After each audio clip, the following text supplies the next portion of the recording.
নমস্কার, আপনারা শুনছেন গল্প একান্তে। একান্তে গল্প শোনার আদর্শ ঠিকানা, যেখানে পাবেন নামী অনামী সাহিত্যিকদের অনন্য সব লেখনীগুলি। আজ শুনবেন আমাদের সবার প্রিয় সাহিত্যিক বিভূতিভূষণ বন্দ্যোপাধ্যায়ের গল্প অভিমানী। গল্প পাঠে আমি রিয়া। গল্পটি শোনার আগে গল্প একান্তে চ্যানেলটি সাবস্ক্রাইব করে বেল আইকন প্রেস করে অল নোটিফিকেশন অন করে রাখুন, যাতে নতুন গল্প এলেই ঝট করে আপনার কাছে পৌঁছে যায়। শুনতে থাকুন আজকের গল্প।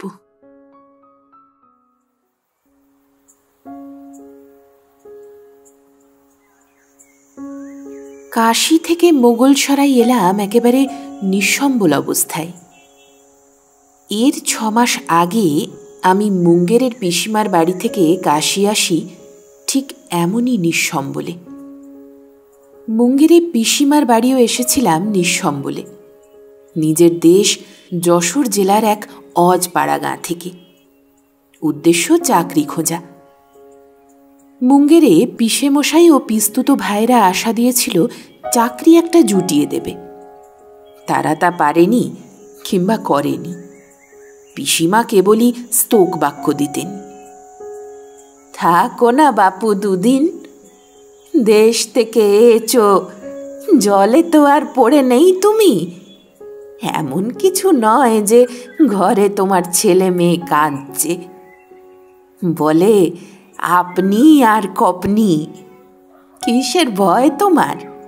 একটা পেটের জন্যে না চাকরি জোটে পিসিমার কুঁড়েতে দুদিন রইলেই বা। এ কথা আমার ভালো লাগলো না। কেনই বা আমি পরের বাড়িতে বরাবর থাকতে আর খেতে যাব? তা হবে না। চাকরি না পাই চলে যাব এখান থেকে। চাকরি যদি না করব তবে দেশে কাকার সংসারে থাকলেই তো হতো। কিছুতেই যখন কিছু হলো না, তখন একদিন কাউকে না বলে মুঙ্গের থেকে রওনা দিলাম। কাশী এসে অবশ্যই পত্র দিয়েছিলাম পিসিমাকে। আমি কাশী চলে এসেছি এবং ভালোই আছি, তিনি যেন না ভাবেন। কাশীতে এই 6 মাস থেকেও কিচ্ছু জোটাতে পারিনি। ছত্রে ছত্রে খেয়ে বেরিয়েছি, যাত্রীদের মুটে গিরি করেছি, কখনো বা হোটেলে বাসন মাজার কাজ করেছি, কিন্তু স্থায়ী চাকরি কিছুই জোটাতে পারিনি। এখন এমন দশায় এসে পড়েছি যে আর কাশীতে থেকে কোনো লাভ নেই, খেতে পাবো না। তাই আজ সকালে কাশী থেকে হেঁটে এসেছি মোগলসরাই, বাংলাদেশেই ফিরব। সকালে এক মুঠো ছাতুর দলা খেয়ে পেট ভরে জল খেয়েছিলাম। সন্ধ্যের সময় ডাউন পার্সেল এক্সপ্রেসে উঠব ঠিক করে বসে আছি। অনেকে বললে ও ট্রেনে নাকি ভিড় কম হয়। আগে 4-5খানা ট্রেনে ভিড়ের জন্য উঠতে পারিনি। ভুল করে একটা মিলিটারি স্পেশালে উঠে বসেছিলাম, হাত ধরে জোর করে নামিয়ে দিয়েছে। তখন বেলা 2:30, বেজায় খিদে পেয়েছে। সন্ধ্যের বেশি দেরি নেই। আমি প্ল্যাটফর্মের এক প্রান্তে বসে আছি। আমার কাছেই প্ল্যাটফর্মের নিচে কয়েকজন পশ্চিমা লোক আটা মাখছে আর ডাল বাটছে। ওদের মধ্যে একজন আধবুড়ো লোক, রোগা কালো, মাথায় একটা ময়লা ন্যাকড়ার পাগড়ি জড়ানো, হিন্দিতে আমায় জিজ্ঞেস করলে, কোথায় যাবে? আমি বললুম, বাংলাদেশে। মাকান? ওই বাংলাদেশেতেই। কোথায় এসেছিলে? আমি সংক্ষেপে ওদের কাছে আমার কাহিনী সব বললুম। ওদের মধ্যে আরো একজন ছোকরা মতো লোক বললে, কিছু খাওনি সারাদিন? ছাতু খেয়েছি ও বেলা। এ বেলা কি খাবে? হাতে পয়সা আছে কিছু? বললুম, না। দেখলুম ওদের মধ্যে কি কথার বিনিময় হলো। একজন দল ছেড়ে উঠে কোথায় গেল। মিনিট 15 পরে ফিরে এসে বললে, বান্ধ হো গইলো বা। ওরা সকলে মিলে আমার মুখের দিকে চাইলে। কি বন্ধ হয়ে গেল, কি ব্যাপার, ওদেরকে জিজ্ঞেস করলাম। যে লোকটি উঠে গিয়েছিল সে বললে, এখানে ছত্র আছে, মুসাফিরদের জন্য আধ সের আটা ও আধ পোয়া ডাল সেখান থেকে দেয়। তোমার জন্য আনতে গিয়েছিলাম, তা বন্ধ হয়ে গিয়েছে। সেই পাগড়ি বাঁধা লোকটি বললে, গিয়েছে গিয়েছে, তুমি আমাদের এই খাবার থেকে খেয়েও খন। আমি বললাম, না না, তা হয় না, তোমরা খাও, তোমাদের খাবারে আমি ভাগ বসাবো কেন? ওরা সকলে একযোগে আপত্তি করলে। রামজির লীলা, তিনি আমাকে ওদের সঙ্গে পরিচিত করিয়েছেন। আমার আপত্তির পিছনে যে খুব জোর ছিল তাও নয়। ওরা হাতে চাপড়ে মোটা মোটা চাপাটি তৈরি করলে এবং একটা মাটির ভাঁড়ে কাঠকয়লার ঢিমে আছে অড়হরের ডাল চাপিয়ে দিলে। আধ ঘন্টা পরে রান্না নামিয়ে আমার দুখানা চাপাটি ও সেই চাপাটির ওপর খানিকটা অড়হরের ডাল ঢেলে দিয়ে বললে, খা লিজিয়ে। ওদের মধ্যে একজন আবার বললে, জুঠা মত কিজিয়ে, ঠেহরিয়ে থোড়া, এক নিমকি লিজিয়ে। নিমকি অর্থাৎ একখণ্ড লেবুর আচার আমার চাপাটির এক কোণে ফেলে দিলে ওপর থেকে, পাছে এঁটো করে থাকি এই ভয়ে। সবাই একসঙ্গে ভোজন আরম্ভ করা গেল। ওদের ভদ্রতায় মুগ্ধ হলাম। কোথাকার কে তার ঠিক নেই, জাতি নয়, জ্ঞাতি নয়, আমার জন্য ওদের কি মাথা ব্যথা। মানুষের মধ্যে সত্যই দেবতা বাস করেন, এ সেদিনও বুঝলাম। এর আগে কাশীতে নিঃসম্বল অবস্থাতেও কয়েকবার বুঝেছিলাম। খাওয়া দাওয়া হয়ে গেলে ওদের মধ্যে একজন বললে, বাবুজি, আপ জায়গা হাম লোগ কে সাথ। কোথায় যাব? जिला चंपारण, थाना रामनगर, गांव मनियारी। কিন্তু সেখানে গিয়ে কি করব? তোমাকে আমরা থাকতে দেব, খেতে দেব, তুমি বাঙালি বাবু আছো, আমাদের ছেলেদের ইংরেজি পড়াবে। বেশ, যাব। মনে ভাবলুম, আমার আবার কি, যেখানে ভাত জোটে সেখানেই আমার বাড়ি ঘর। ওদের গাড়ি এলো, আবার কাশীর দিকেই যেতে হলো। কাশী থেকে গোরখপুর, সেখান থেকে খেয়ায় গণ্ডকী নদী পার হয়ে ওটি রেলওয়ের গাড়িতে উঠে পরদিন রাত 9টায় নামলাম নারকাটিয়াগঞ্জ। সেখান থেকে আবার ব্রাঞ্চ লাইন গেল রামনগর। রামনগর থেকে হাঁটা পথে ওদের গ্রাম প্রায় 12 মাইল, মধ্যে সেচ বিভাগের খাল পার হতে হয় 2 বার। দিন 3 লাগলো সব শুদ্ধ, কিন্তু এখানে এসে বেশ লাগলো। বড় সুন্দর জায়গা।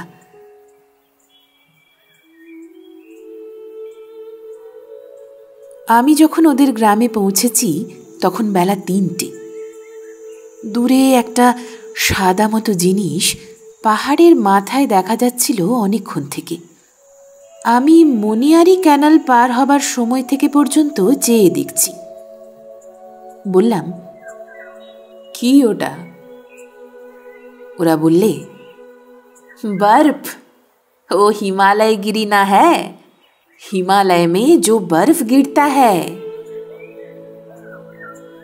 ওই তবে বরফাবৃত হিমালয়ের দৃশ্য? কখনো দেখিনি। অমন দেখায় নাকি? কি অদ্ভুত, কি সুন্দর! এ দেশে আমি না খেয়েও পড়ে থাকব। দিন 2 কাটল। ওদের মধ্যে পাগড়ি পরা আধা বয়সী লোকটির নাম মধুলাল। অতি ভদ্রলোক, অবস্থাও বেশ ভালো। 25-26টা দুগ্ধবতী গরু বাড়িতে, দুধ দেয় প্রায় 1 মণ, ধান ও গমও যথেষ্ট। মাধুলালের বাড়িতে ওর মেয়ে রাখনি আমাকে বড় যত্ন করে, কেমন সুন্দর মেয়ে, আর কি শান্ত মুখশ্রী। এদেশের সকলের মুখেই সারল্য ও নিষ্কলুষতার ছাপ। স্থানটি সভ্য জগৎ থেকে অনেক দূরে, হিমালয়ের পাদপ্রান্তে, অরণ্যভূমির প্রান্তদেশে। মাছ, মাংস, ডিম খুব মেলে, তবে এখানে মাছ বা মাংস সাধারণ লোকে খায় না। দুধ, ঘি প্রচুর। আগের চেয়ে এখানে এখন আকরা হয়ে গেলেও অন্য দেশের তুলনায় যথেষ্ট সস্তা। এখানে এসে যেন একটা অদ্ভুত মায়া রাজ্যে এসেছি বলে মনে হলো। যেমন সকালের রোদে, তেমনি বিকালের রাঙা সূর্যালোকে দূরের তুষারাবৃত হিমালয় কি অদ্ভুত দেখায়। আমি গ্রাম থেকে বেরিয়ে বেড়াতে বেড়াতে বনের ধারে, পাহাড়ি নদী কুসমায়ের ধারে শিলাখণ্ডে বসে থাকি। নদীটার ভালো নাম কি কুসুমবতী? হে যদি হয় তবে ওর নাম সার্থক বটে। কত কি পুষ্পিত বন্যলতা ও গাছ যে ঝুঁকে পড়েছে কাঁচ স্বচ্ছ জলের উপর। যেখানে সেখানে শিলাখণ্ড ছড়ানো, যেখানে খুশি বসে থাকো। খুব বড় শিলাখণ্ড আছে, যার উপরে ৮-১০ জন লোক স্বচ্ছন্দে বসে থাকতে পারে। সেখানে ছায়ায় বসতাম আপন মনে। ঘন জঙ্গল আর দূরের তুষারাবৃত শৈলশৃঙ্গের দিকে চেয়ে কত কি ভাবতাম নির্জনে। খেতে পেতাম না কাশিতে, তার আগেও কাকার সংসারে কি হেনস্থা, কি লাঞ্ছনা না গিয়েছে। হাতে পয়সা না থাকলে সবাই নিচু চোখেই দেখে। এখানে এসে আনন্দ পেয়েছি, শান্তি পেয়েছি। মাধলাল আমায় ছেলের মতো যত্ন করে, আমি ওকে কাকা বলে ডাকি। এ কাকা আর আপন কাকার যে কি তফাৎ তাই ভাবি। ২-৪টি ছেলে মেয়েকে ইংরেজি পড়াই। সারা গ্রামে মুন্সি চমনলাল আর আমি, এই দুটি মহাজ্ঞানী পণ্ডিত ব্যক্তি বিদ্যমান। বাকি যারা, তারা কায়ক্লেশে নাম সই করতে পারে।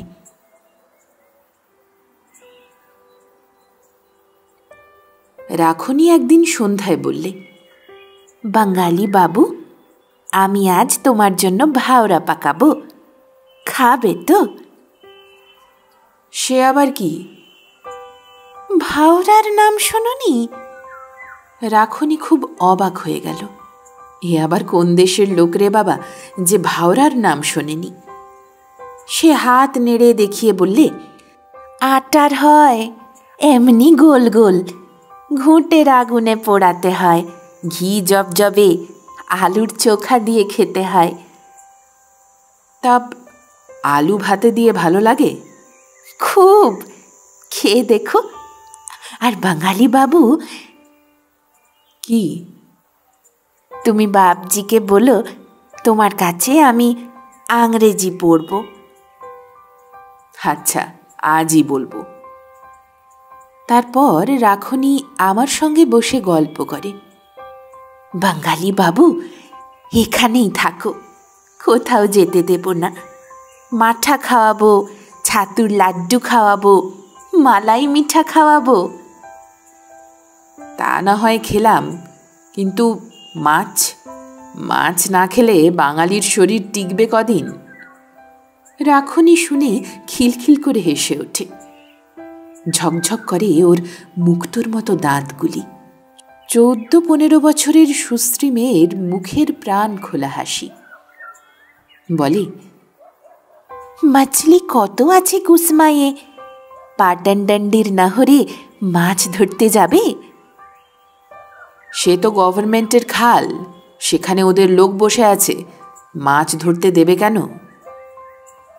আমি ধরব, তোমাকে ধরে দেব। মেয়ে মানুষকে নহরের চৌকিদার কিচ্ছু বলবে না।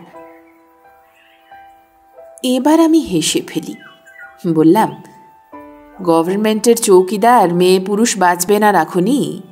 চুরি যে করে তার আবার মেয়ে পুরুষ?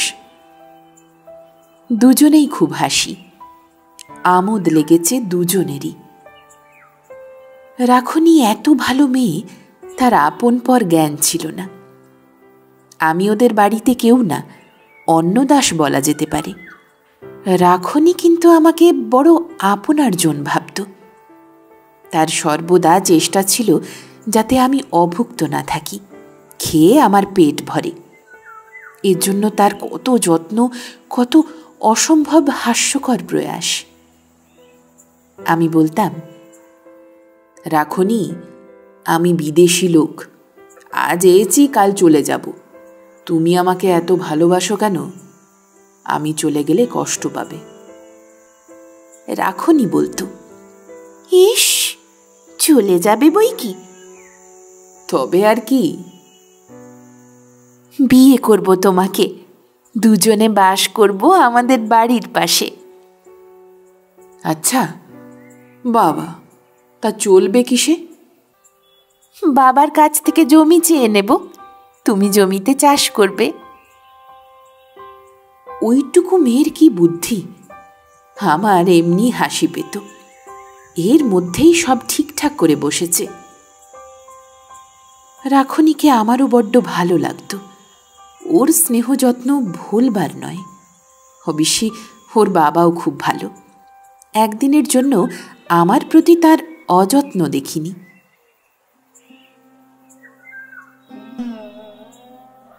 আমি ওখানে মাস 6 থাকবার পরেই একটা ঘটনা ঘটল। একদিন সন্ধ্যার সময় বেরিয়ে এসে দেখি বাড়ির সকলের ব্যস্ত চঞ্চল ভাব, মুখ গম্ভীর। শোনা গেল মাধোলালের স্ত্রীর প্লেগ হয়েছে। প্লেগকে ওখানকার লোক বড্ড ভয় করে। বাড়িতে লোকজন আসা বন্ধ হয়ে গেল। গ্রামের চৌকিদার 11 মাইল দূরবর্তী থানায় খবর দিতে ছুটল। পরদিন সন্ধ্যায় মাধোলালের স্ত্রী মারা গেল। মাধোলালকে ধরল প্লেগে। তৃতীয় দিনে মাধোলালও মারা গেল। একই সঙ্গে মাধোলালের এক বৃদ্ধা পিসিও দেহ রাখলেন। 6-7 দিনের মধ্যে মাধোলালের বাড়ির সকলেই কাবার হল, রাখনি বাদে। প্লেগ তখন আশেপাশের 2-1টি বাড়িতেও ধরেছে। ইতিমধ্যে একদিন ডাক্তার এসে সকলকে প্লেগের টিকেও দিয়ে গেল। বেঁচে গেলাম শুধু আমি আর রাখনি, হাত মরা অবস্থায় বাঁচা। আমার তখন কোনো জ্ঞান চৈতন্য নেই, এমন অবস্থা। এমন দুর্দিনের মুখ কখনো দেখিনি। প্রতি মুহূর্তে মৃত্যুর সম্মুখীন হয়েছি। মৃত্যুর সে কি করুণ দৃশ্য দেখেছি চোখের সামনে। রাখনিকে নিয়ে আরও মুশকিল। তাকে সান্ত্বনা দেব কি, নিজের চোখের জলই থামে না। যখন সব মিটে শেষ হয়ে গেল, প্লেগ থামল, তখন ওদের বাড়িতে আমি আর রাখনি আর ভক্তদাস বলে ওদের এক পুরনো চাকর, এই 3 জনে টিম টিম করছি। কয়েকদিন কেটে গেল। সরকারি লোকেরা এসে ঘর দোর ধুয়ে, ধোঁয়া দিয়ে, ওষুধ ছড়িয়ে দিয়ে পুরনো কাপড় চোপড় পুড়িয়ে দিয়ে গেল। আমার আর ভালো লাগছে না। এখান থেকে বেরিয়ে পড়তাম, কিন্তু রাখনিকে কার কাছে ফেলে দিয়ে যাই, এই হয়েছে মহা সমস্যা। এ আবার কি বিষম বন্ধনে ভগবান আমাকে জড়ালেন তাই ভেবে চলেছি। বেশ ছিলাম স্বাধীন, খাই না খাই কোনো বন্ধন বা দায়িত্ব ছিল না। গ্রামের লোকে বলে, তুমি রাখনিকে বিয়ে করে ওদের বাড়ি থাকো। অবস্থা ওদের সত্যিই ভালো। যথেষ্ট জমি জমা, গরু বাছুর, গোলা ভরা ধান, গম, যব, সর্ষে, এসবের মালিক হয়ে থাকা বড় কম কথা নয়। ভেবে দেখো বাঙালি বাবু, এ বড় 4টিখানি কথা নয় আজকালকার দিনে। গ্রামের লোক তো এই কথা বললে। আর রাখনি, তার কথা কি বলবো? সে তো আমাকে বেশ ভালোবাসে, দিন রাত কান্নাকাটি করে, আর আমি তাকে বোঝাই আর সান্ত্বনা দিই। একদিন রাত্রে হলো কি, সেই কুসুমবতী নদীর ধারে বসে আছি। রাত বেশি নয়, সবে সন্ধ্যা উতরেছে। ঘুলি ঘুলি অন্ধকার ঘন গাছের তলায়। এমন সময় রাখনি সেখানে এসে পেছন থেকে কাঁধে হাত দিয়ে দাঁড়ালি। চমকে উঠে বললাম, কে রে? ও তুমি? এমন করে আসতে হয়? ভয় করে না আমার? ভয় কিসের? ভূতের। তুমি তো ভূত মানো না বাবুজি। মানি নে, তবে ভূত না মানলেও ভয় করে এই অন্ধকার রাত্রে। বসো রাখনি, একটা কথা। ও বসলো আমারই পাশে, বসে বললে, কি? আমি ভাবছি এখান থেকে চলে যাব। অনেকদিন হলো এসেছি। যাবে? আর আমি? আমাদের বাড়ি ঘর। ভক্তদাস তো রইল, ও তোমার দেখাশুনো করবে। আমিও মাঝে মাঝে সময় পেলে এসে দেখে যাব। আমি যাব তোমার সঙ্গে। কোথায় যাবে? তাছাড়া ঘর বাড়ি, গরু বাছুর, গোলা, জমি জমা, এসব কি হবে? ওসব ভক্তদাস নিক, আমারও তো দরকার নেই। সত্যি বলছি বাবুজি, কি হবে গরু বাছুর আর ঘর ধরে? তুমি যাকে হয় বিলিয়ে দিয়ে যাও। আমি এখানে থাকবো না, আমার ভালো লাগবে না। কথা শেষ করে ও মিনতির সুরে আমার হাত দুটি ধরে বললে, আমায় ফেলে কোথাও যেও না বাবুজি। বলো যাবে না? আর যদি যাও আমায় নিয়ে যাবে। এখানে থাকবো কার কাছে তা বলো? কেন ভক্তদাস? না, আমি থাকবো না। ভক্তদাস মরে গেলে তখন কার কাছে থাকবো? সেই ব্যবস্থা হয়ে যাবে ক্ষণ। না, ব্যবস্থাতে দরকার নেই বাবুজি, আমি তোমার সঙ্গে যাবই। আমি পড়ে গেলাম মহা ফাঁপড়ে ওর কথা শুনে। এতক্ষণ নির্জনে বসে এই কথাই কিন্তু আমি ভাবছিলাম। রাখনিকে নিয়ে কি করি, এই হয়েছে আজকাল আমার বড় ভাবনার কথা। আমি চুপ করে আছি দেখে রাখনি বললে, শুনবে বাবুজি আমার একটা কথা? কি? আমাকে এখান থেকে নিয়ে চলো। আমাকে শাদি করতে হবে না তোমাকে। চলো তুমি আর আমি কোথাও গিয়ে ভগবানের নাম করি। কি হবে এখানে থেকে? ভালো লাগে না। আমি ওর মুখের দিকে অবাক হয়ে চাইলাম। 15 বছরের মেয়ের মুখে এ কথা সত্যিই আশ্চর্য। রাখনি এই বয়সে সংসার বিরাগিনী হয়ে উঠল কিভাবে? আমি বললাম, সত্যি যাবে? ও জোর করে বললে, নিশ্চয়ই যাব। নিয়ে চলো আমাকে। এখানকার বিষয় আশয় বিলিয়ে দাও কাউকে, নয়তো ভক্তদাসকে দাও, ও থাকুক এ বাড়িতে। ভগবানের নাম করি গে চলো। গেলাম একদিন সত্যি ওকে নিয়ে চলে। এলাম গণ্ডক নদী পার হয়ে গোরখপুর হয়ে কাশীতে। সঙ্গে ছিল প্রায় 400-500 টাকা আর রাখনির মায়ের অনেক সোনার গহনা। কাশী থেকে গেলাম হরিদ্বার। এদিকে তখন আমার মনে ভয় হয়েছে, নাবালিকা মেয়েকে নিয়ে চলে এসেছি, পুলিশ হয়তো উৎপাত করতে পারে। এক ধর্মশালায় উঠে দিন 3 থেকেই রাখনিকে নিয়ে কনখলে গেলাম। এক পাণ্ডার বাড়িতে ওকে রাখলাম। রাখনি বলে, তোমার কাছে থাকবো বাবুজি, এখানে কেন? তুমি জায়গা ঠিক করো, আমরা দুজনে সেখানে থেকে ভগবানের নাম করব।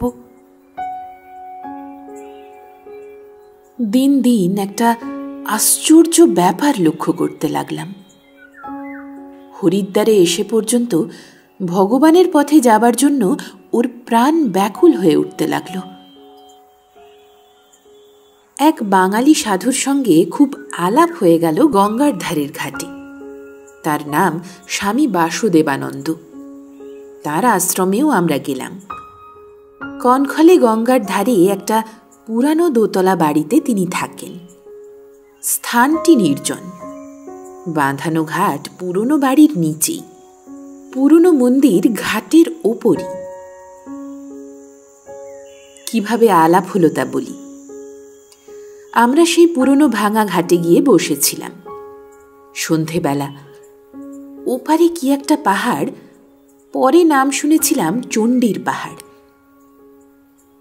রাখনির বেশ গলা। ও গুনগুন করে ওর বাবার মুখে শেখা একটা রামজির ভজন ধরলে। দেখি ওর চোখ ছলছল করছে। বললাম, রাখনি, আরো একটু জোরে গাও, বেশ লাগছে। সত্যি কি সুন্দর কেটেছে ওই হরিদ্বারের গঙ্গার ধারের দিনগুলি, মনে মনে তাই ভাবি। কি সুন্দর সন্ধ্যা, কি চমৎকার জ্যোৎস্নার আলো গঙ্গার নীল ধারার ওপর। আমরা বসে আছি এমন সময়ে ঘাটের উপরের মন্দিরে আরতির ঘণ্টা বেজে উঠল। আমরা ঘাট থেকে উঠে আরতি দেখতে গেলাম। সুন্দর কৃষ্ণমূর্তি। আরতির পরে বৃদ্ধ পূজারী আমাদের হাতে প্রসাদের বাতাসা বিতরণ করলেন। স্বজাতীয় চেহারা দেখে মনে হলো তিনি বাঙালি। দেখলেই ভক্তি হয়। রাখনি বললে, জিজ্ঞেস করো না, উনি কি এই মন্দিরে থাকেন? আমি বিনীতভাবে বললাম, আচ্ছা, আপনি কি বাঙালি?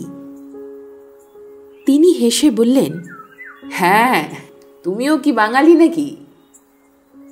আগে হ্যাঁ। তা কোথায় উঠেছ এখানে? এই এক পান্ডার বাড়ি। আমি তাকে রাখনির বিবরণ সব খুলে বললাম। রাখনিও ছলো ছলো চোখে দেহাতি হিন্দিতে তার মনের সব কথা খুলে বললে। আমরা তার আশ্রয় প্রার্থনা করলাম। তার আশ্রমে তিনি আমাদের স্থান দিলেন। রাখনি কি খুশি!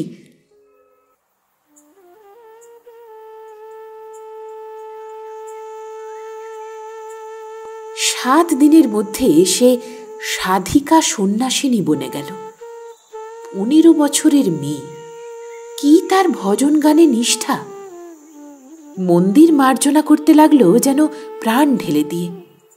বিগ্রহের পুজোর সমস্ত আয়োজন, ফুল তোলা, পুজোর বাসন ধোয়া মাজা, ধূপধুনো দেওয়া, সবও করছে কি একাগ্র মনে, কি ভক্তির সঙ্গে। এখানে এসে ও ভাবতে লাগলো যেন নিজের স্থানটিতে এসে পৌঁছেছে এতদিনে।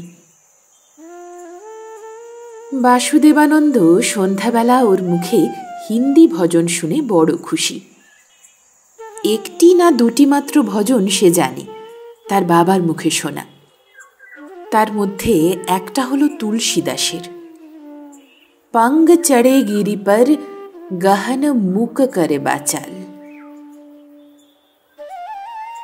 বাসুদেবানন্দ ওর পিঠ সস্নেহে চাপড়ে বলতেন, পাগলি, আর জন্মে তুই ব্রজের গোপী ছিলি।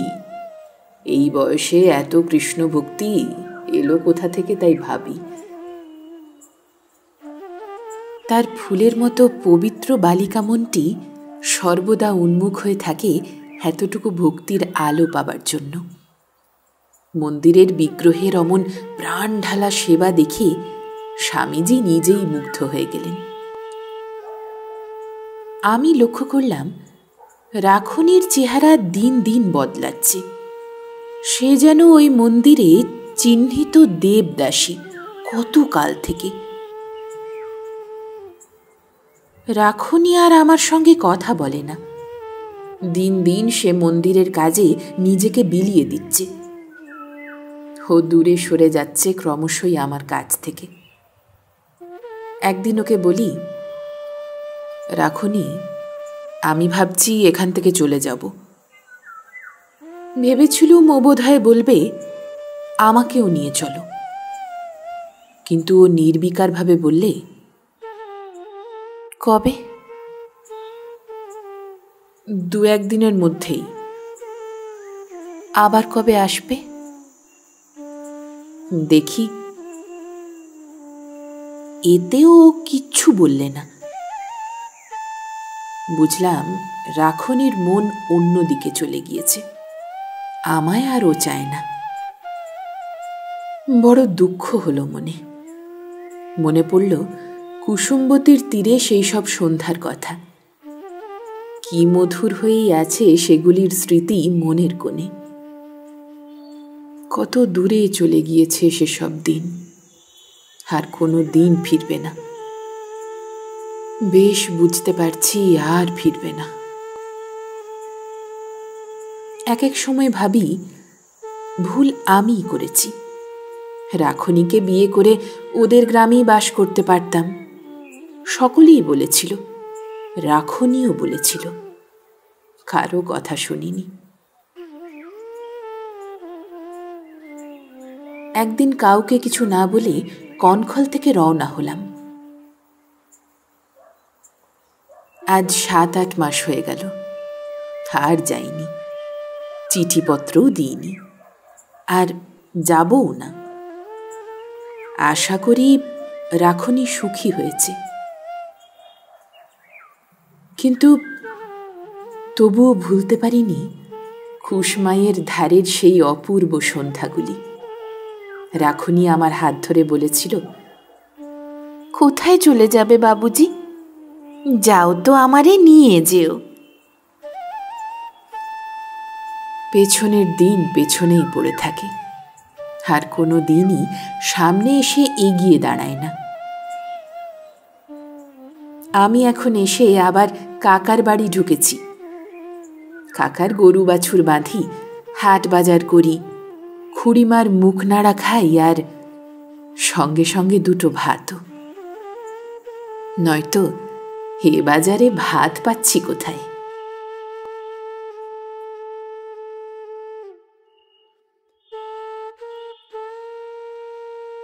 আপনারা শুনছিলেন সাহিত্যিক বিভূতিভূষণ বন্দ্যোপাধ্যায়ের কলমে গল্প অভিমানী।